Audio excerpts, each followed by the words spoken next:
I started DJing so long ago, when I was a kid, that you know, no one would consider being a DJ a career. So being a DJ was always like a hobby. And you know, from my parents or just the way society viewed you, you couldn't make a living at being a DJ unless you were a radio DJ.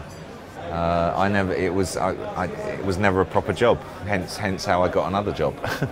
So I started, I was a journalist, and I was selling advertising for a music magazine, and all the time I was DJing, and then eventually got into the record company. Not until kind of recently, like 10 years ago, that I became, a professional DJ, even though I DJed all my life.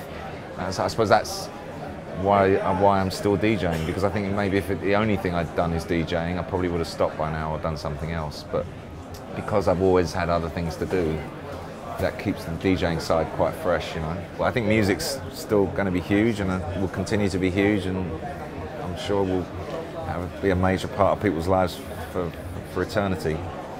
I think the big question if you move forward to 10 years and we were sitting here is, do people buy it anymore? Or so I think the feeling is we're going to start borrowing music, and we're going to start enjoying that old thing of like buying a record, or buying a CD, or downloading a record from iTunes. I think that's probably the area that's going to change the most. A residency kind of just frees you up, and you just get to play in a different way that you don't when you're just the big guest, or you got 2 hours or 90 minutes coming in and out, flying into a city and flying out again, catching the last 15 minutes of the guy before and the first 15 minutes of the guy after, and it's I do that a lot. But if you ask me what I prefer residencies.